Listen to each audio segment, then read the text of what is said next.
Rolling in 4, 3, 2. Welcome, friends, Floridians, and countrymen. Lend me your ears. Tonight's talk is about the most powerful three-letter word in the English language, W-H-Y. Why? Why did I do this instead of that? Why did I go out on a date instead of watch the ball game? Why did I have kids? Why didn't I have kids? Very powerful word, why.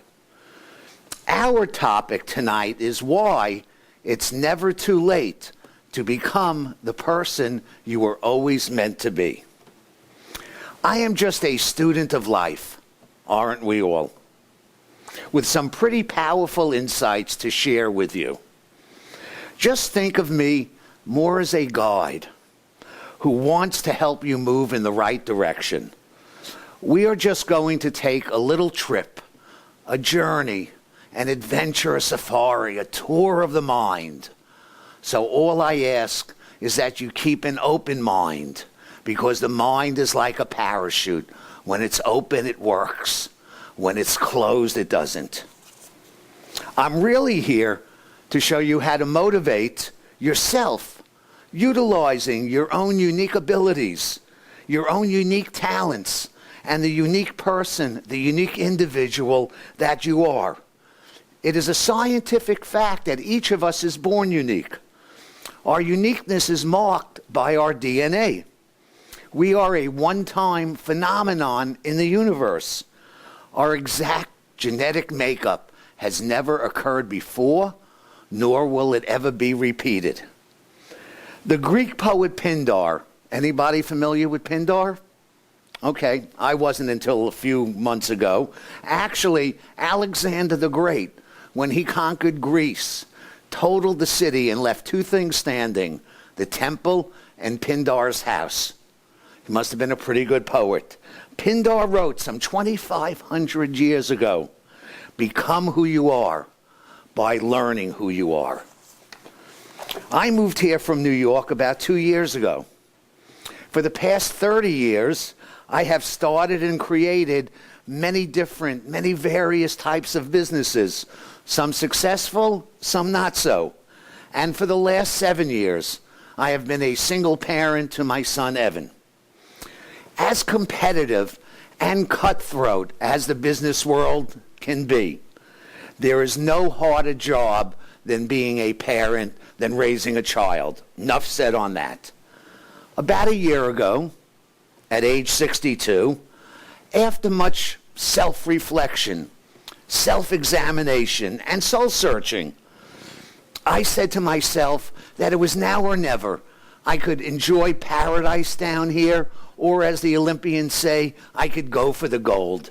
And I decided it was never too late to become the person I was always meant to be.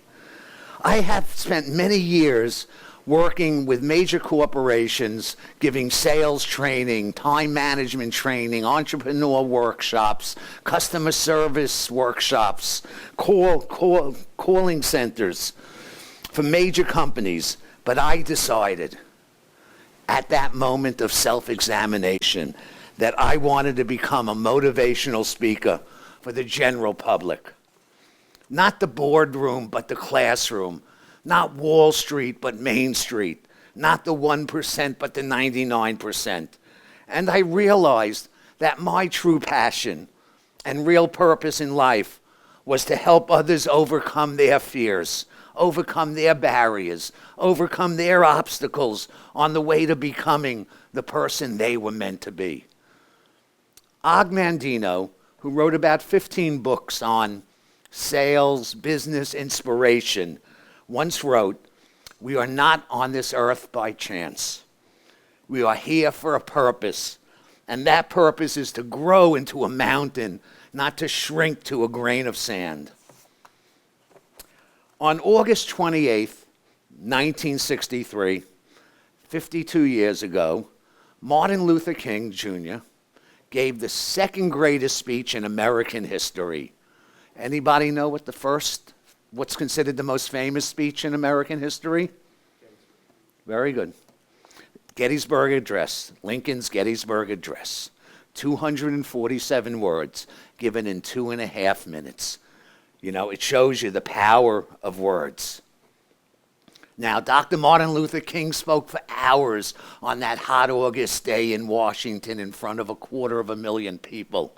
But he gave the 4 most powerful words, the 4 most motivational words of any speech given in American history. And that is, I have a dream. I have a dream. And every one of you must have a dream. You must have a passion. You must find a purpose. You must find a vision. But a dream is no good without a set of goals to achieve it. Without any goals, you are like a ship without a rudder, just lost at sea, just floating around with no direction. Understand, the brain is a goal-seeking mechanism. Think of a shark. What is a shark? A shark is nothing more than an eating machine, an eating mechanism. You know, during the filming of Annie Hall, they asked Woody Allen what his viewpoint was on relationships, which the movie is about. And he said, relationships are like sharks. If it's not moving forward, they die. And I'm familiar, I know of many dead relationships I've had. The brain is the same way. It's a goal-seeking mechanism. And if it's not moving forward, it's not going to die on you, but it'll stagnate and just wait for the body to catch up with it. Springsteen, now that's Bruce Springsteen, calls the mind the river of life, the river of hope, the river of transformation. Think of the mind as a river. The faster it flows, the better it responds to change. The faster it flows, the more it refreshes itself and the greater the energy. Aristotle, a pretty smart guy, thought that life was defined by movement. What does not move is dead. What has speed and mobility has more possibilities, more energy, more life. All high achievers in life live each day within a sense of reality.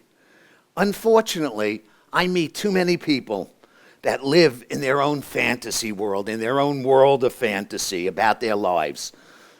Understand, you are at war, first and foremost, to improve yourself. How? Here's the tip. Many years back, a monk from the mountains, high up in the mountains of the Himalayas, gave me some very sage advice.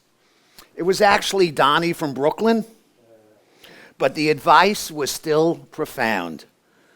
He said, Gary, if you want to improve yourself, get up 1 hour earlier and spend 30 minutes reading and 30 minutes thinking. I said, get up an hour earlier? Donnie, I like my sleep. He said, get up an hour earlier and read. Read about what type of work do you do? And I told him, read about your work, read about your competition, read about your own company, where it's been, where it's going, about the products that you work with. Read about human behavior. If you've never read or it's been a long time, the classic is still Dale Carnegie's How to Win Friends and How to Win Friends and Influence People. Read about inspiration, read about heroes from Da Vinci to Einstein to Churchill to Amelia Earhart. And think. Think about your goals. What is your goal for today? What is your goal for a month from now? What's your goal 6 months from now? Where do you see yourself 5 years from now? How do you feel you want to contribute to society? How can you be a better parent? How can you be a better son or daughter? Okay? So think and read. You know, it's great to make money, but I have yet to see a U-Haul follow a hearse to the cemetery. You know, if you take this hour a day, it is only 4% of the day. Think about that, 4% of your day. Do you realize that you spend 10% of your day eating? You're spending twice as much of your day feeding your stomach than feeding your mind. And add in another 33% of your day sleeping to the 10% you're eating, you're spending almost half your life sleeping and eating and eating and sleeping and sleeping and eating. You know, about 5 years ago, I was at this Chinese restaurant, and Mom, you might remember this, and we're sitting next to these 3 older couples. And we're next to them so we could overhear the conversation. And one of the gentlemen says to this other guy, he says, "George, do you have any regrets in life?" And George says, "I'll tell you something, Frank. I'm 92 years old. I've been a neurosurgeon my whole life. And I've had a great career. I've saved countless lives. I've helped thousands of people. And I've had my lovely wife, Doris, of 63 years, is here with me. We have great kids and great grandkids. But I do have one regret. And that regret is that I did not get up an hour earlier each day. I could have done so much more." And it reminded me of the ending of Schindler's List, where Oskar Schindler is now fleeing the Allies, okay? And he's amongst the 1,300 plus Jews that he saved.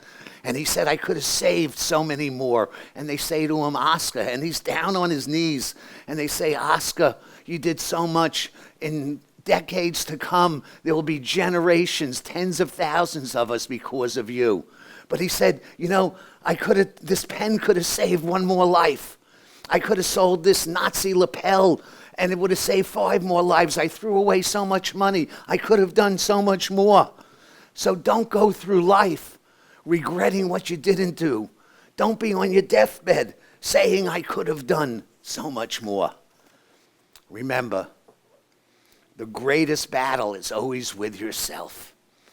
Your fears, your weaknesses, your emotions, your lack of resolution of seeing things through. You must declare unceasing war on yourself. And sometimes you're at war with others, family members, co-workers, friends. Anybody here, raise their hands, who's been at war with others? Okay?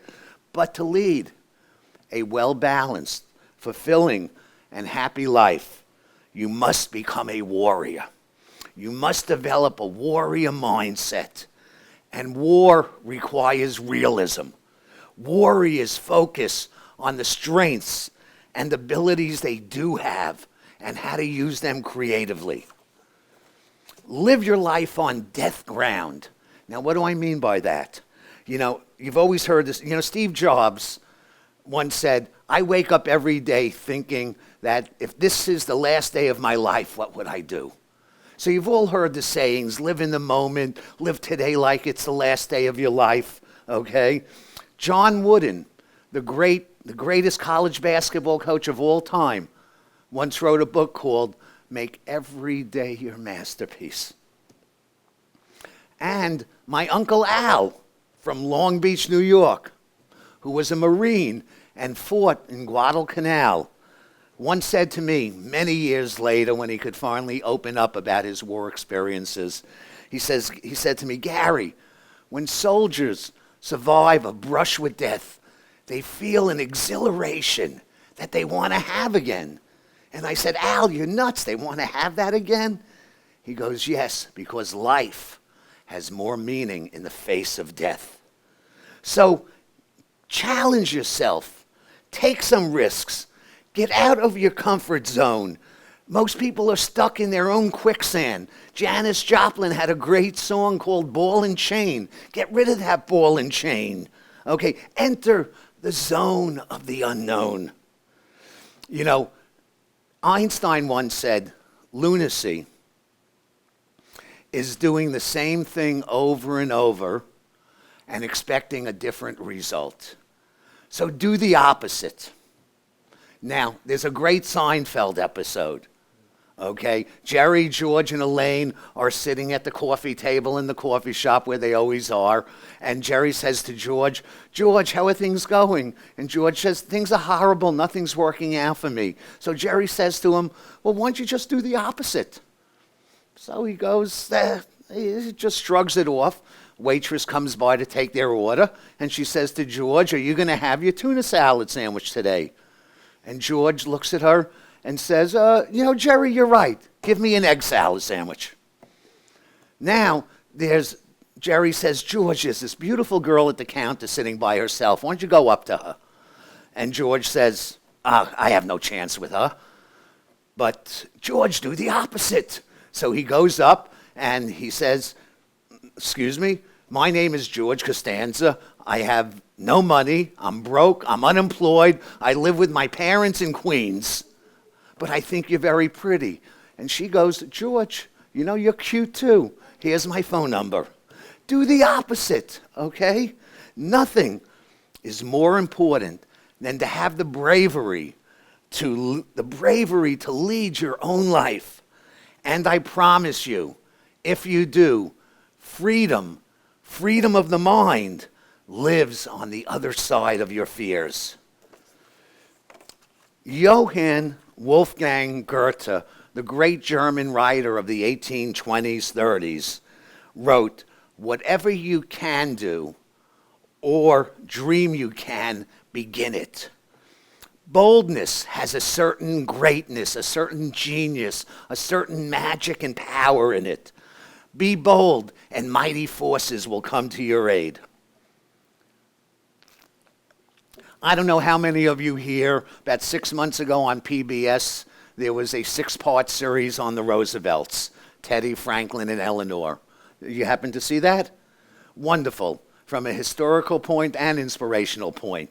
Fascinating, talking about being bold, fearless, and having courage. Teddy Roosevelt, at age 30, was rising in the New York legislature.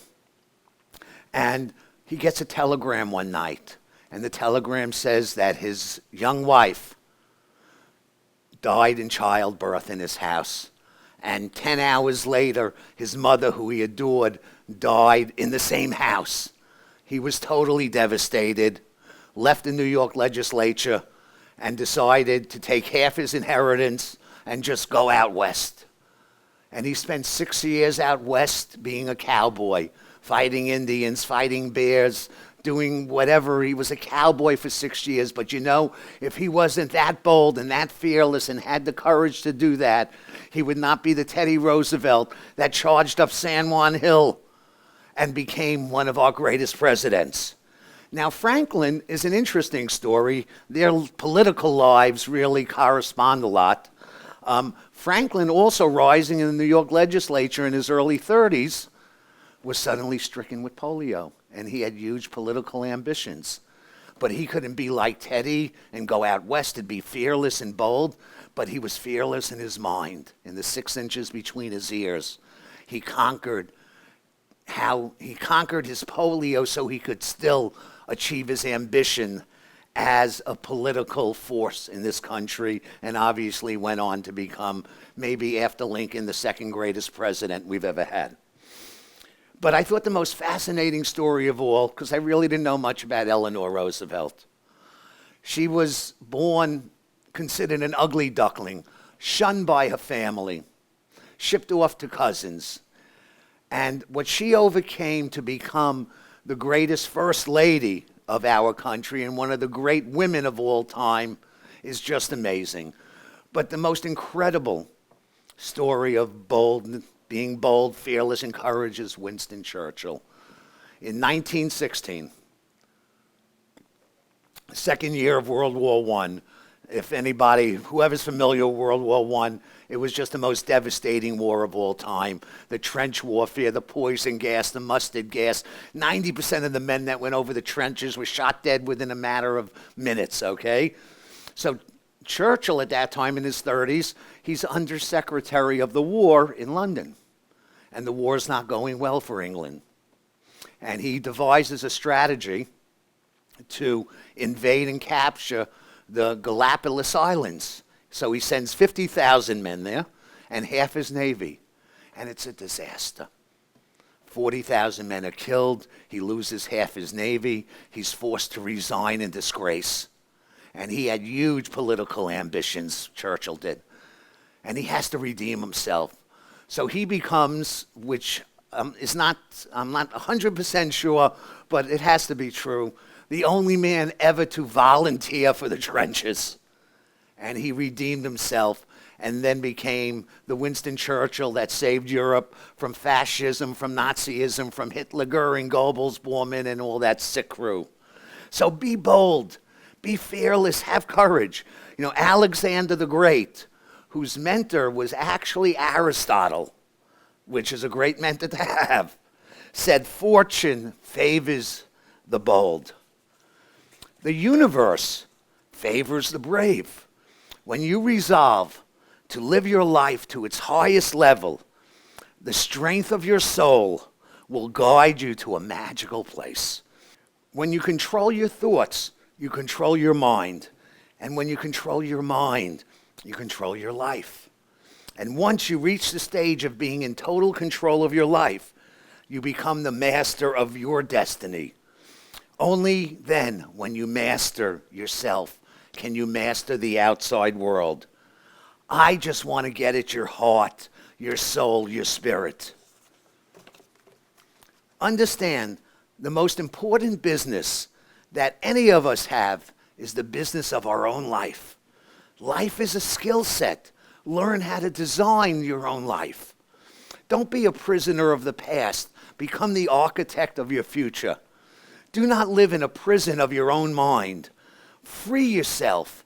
And how do you do that? You know how? You could start by reading and thinking every day. You do that for 2 weeks, and I promise you, you will begin a special journey. It will be the first step on the yellow brick road. You will be beginning your own magical mystery tour. But I do guarantee this, it will not be easy. Change never is. You will have to fight yourself first, and then deal with the negative outside forces around you who will say to you, "Are you doing okay? You know, what are you trying to change for?" So on and so forth, whether it's your spouses, your kids, your coworkers, your friends. Ignore them. Just work on being a better you. You've heard all the sayings before. No pain, no gain. No victory without a struggle. Winners never quit, and quitters never win.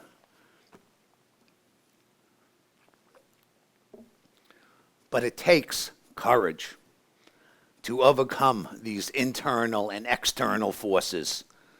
But courage is not just the absence of fear, but rather the commitment, and that's a big word, commitment, that what you have to do is more important than the fear.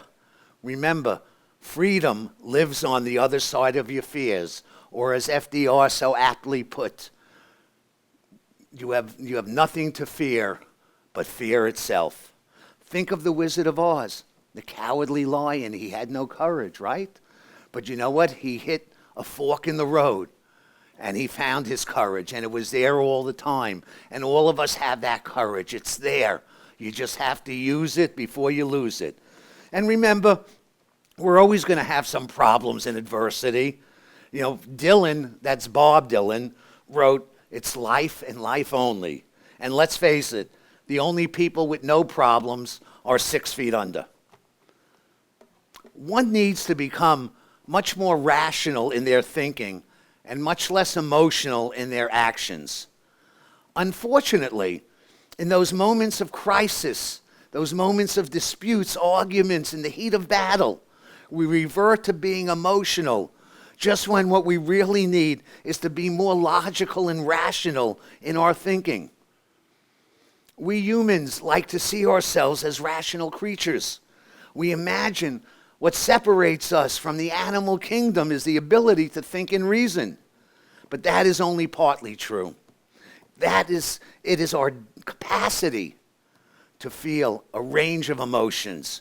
We are, in fact, emotional creatures as well as rational ones.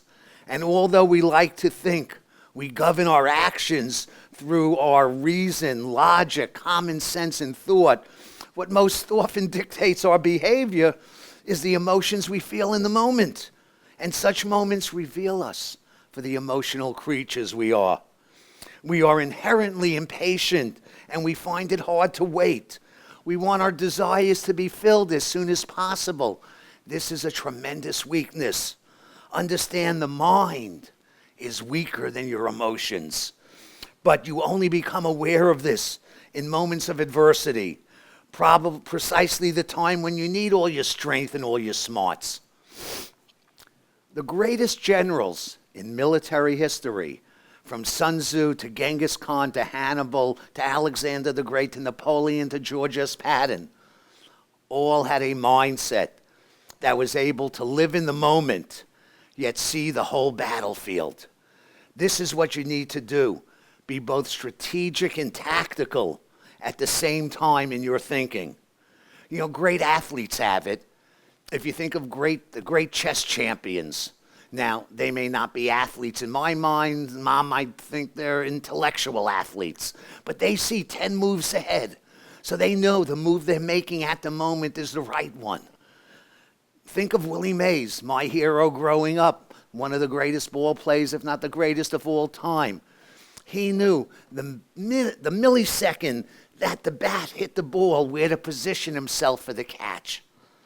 And the great Gretzky, not the great Gatsby, the great Gretzky. Wayne Gretzky, the Babe Ruth of hockey players, once said, and I quote, "I skate not to where the puck is, but to where the puck will be." Unfortunately, for us, in most situations, we often commit ourselves without enough thought. In charging ahead, we limit our options and get in trouble. Strategy and patience, on the other hand, pays unlimited dividends. It allows us to become aware of opportunities. Somebody said to me a number of years back, "Gary, do you know what the 3 P's of success are?" And I said, "Performance, power," and he said, "No, slow down." He said, "The first P of success is passion." Have a passion. That's the first P of success. You know, there's a story. And be passionate about whatever you're doing, whatever field you're in, okay?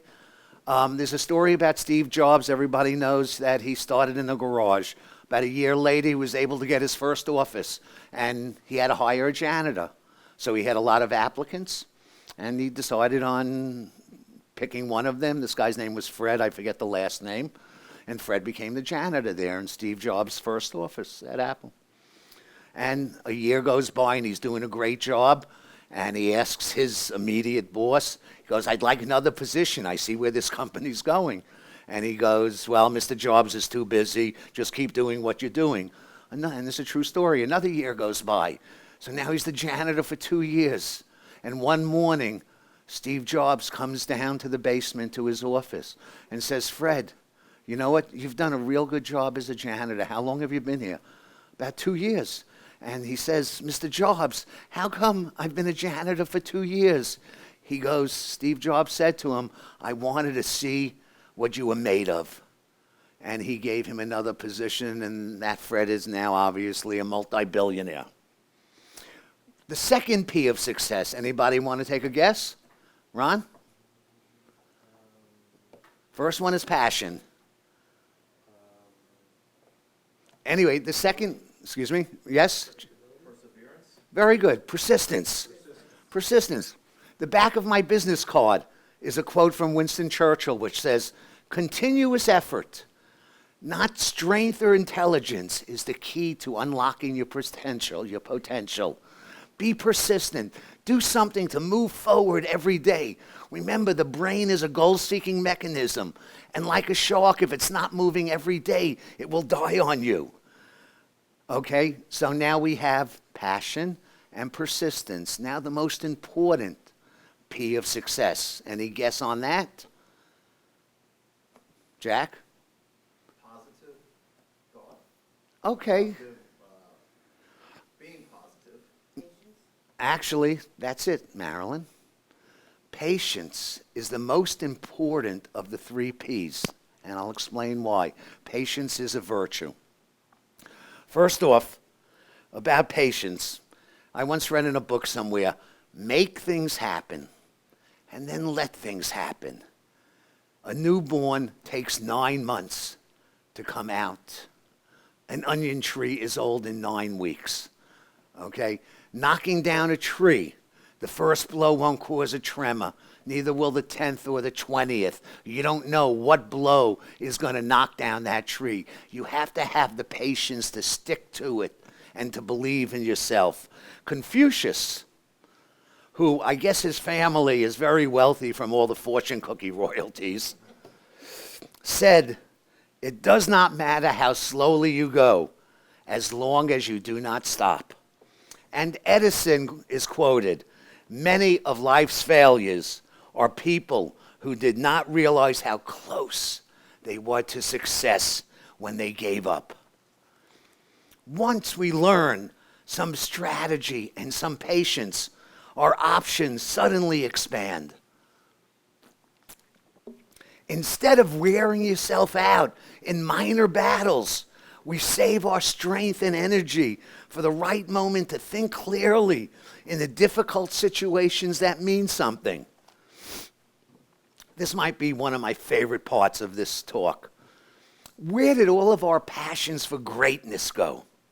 You know, each of us had it as kids.